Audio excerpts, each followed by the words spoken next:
Please welcome Henry Jenkins.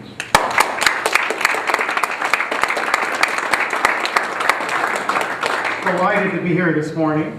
I have to say that having just moved to USC, I'm finding myself at Long Beach more and more, so it's exciting to make this drive yet one more time. The first time I went out here recently, it was to play the part of a Klingon in the recent Star Trek movie that was shooting out at the pier down there.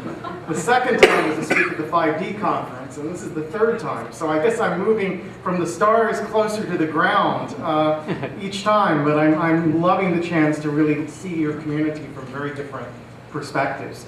I can tell that media is becoming more central to our culture, because when I began my career almost 20 years ago, talking about popular culture, I was almost always after-dinner entertainment. And now I'm sunrise sermon. And so it suggests that my job is now to help wake people up to some of the possibilities and opportunities represented by the present moment of digital change. And I'm going to try to paint a big picture. We looked at a variety of technologies in that last film. I'm going to look at a variety of social and cultural practices that are involved in the space of education, entertainment, politics, and particularly the ways those practices are woven together. So I start from a premise that we're in the midst of a prolonged and profound change in our relationship to media. It's at least 20 years old and growing, that we've been undergoing dramatic shifts in the information environment, communication environment around us that have touched and transformed every aspect of our lives. There's no place we can look at today that isn't radically different as a result of the changes in technology over the last 20 years. And we probably harken back to the beginning of the 20th century, which experienced the same thing with an explosion of communication, production, transportation technologies that left people breathless, literally. So there's only a handful of moments in human history that have undergone the kinds of changes we're describing. Now that change for me does not involve simply a digital revolution where digital media replaces existing media, but rather what I call convergence, which is really the intersection of old and new media. The ways in which all ideas, all stories, all relationships are playing themselves out across every available media platform. That change is shaped as much by decisions made in your teenagers' bedrooms as it is by decisions made in local companies' boardrooms.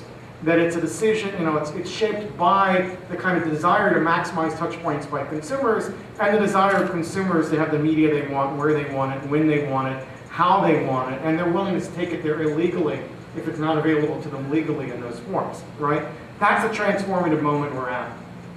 In this talk, I'm going to talk about it primarily through the lens of young people, your sons, daughters, grandsons, granddaughters, of people around the room who are already living in a sort of a different kind of society, have grown up in that society than the ones that I grew up in, certainly, or that many of you in the room have grown up in.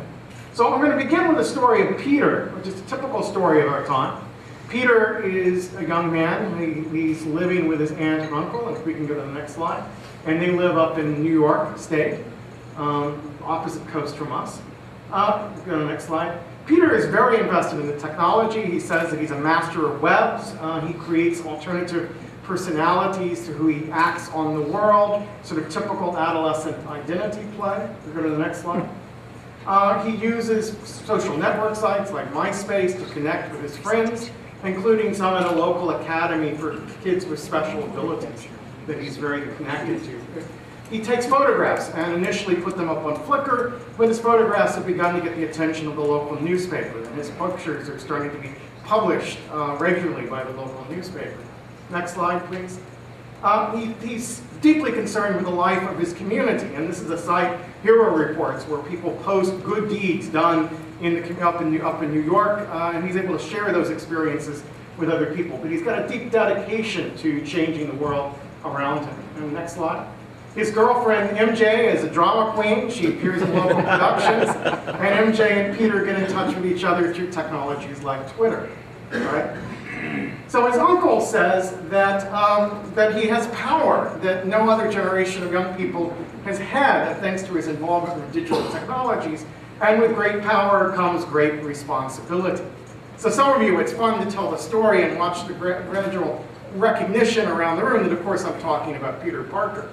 better known as the Spider-Man. But I'm telling the story as a case study of young people's relationship to technology to make the point that we already accept in popular fiction a relationship to the world for young people that we're just beginning to accept for the actual young people in our lives. That we've already accepted that Spider-Man sometimes does risky things. Sometimes he tries things he's not quite ready for, but he also is trying to make a difference. He's basically a good kid. And the communication technology has changed the way we understand the Spider-Man story. If we go to the next slide, please. So it used to be that Spider-Man or Superman or the superhero had to be embedded in a communications industry, had to be a newspaper reporter like Clark Kent, or a newspaper photographer like Peter Parker. The new Peter Parker in the comics has access to computers, cell phones, television sets are everywhere. Most of the information he gets about problems in his community don't come through hanging out in the newspaper office and overhearing things anymore. It comes from being the center of a flow of information that a previous generation could only have imagined about. Go to the next slide. Now, we often sort of think Peter's not ready for things, that there's sort of a constraint, or young people are not ready for things.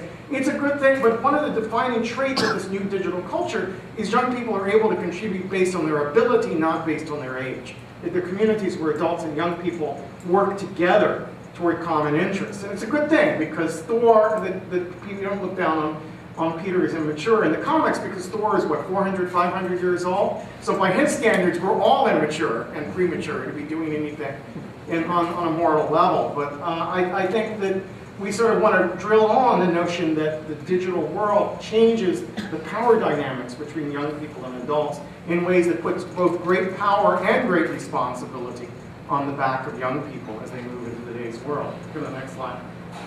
And here Peter, and his Aunt May struggle with how to do the right thing, because they're moving into a space, a set of relationships to the world that neither of them fully understands. And both of them have moments of doubt, moments of concern raised by their relationship to this new world. And the comics have done a good job over time to play out, Aunt May being uncomfortable with the public, some versions of Spider-Man she knows, some versions she doesn't. Either way, Peter's a guy who's running around at night doing things he probably shouldn't be doing.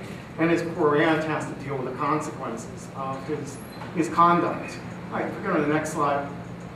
So for the MacArthur Foundation, about 4 years ago, I wrote this white paper with a team of people called Confronting the Challenges of Participatory Culture, Media Education for the 21st Century. And we began the white paper with a really interesting statistic. Pew Center for the Internet in American Life had identified that at that time, about 56% of teens online had produced media, and about a third of teens online had shared media they produced for someone else. Over the last 3 years, it's now 64% of teens, American teens online, have produced media.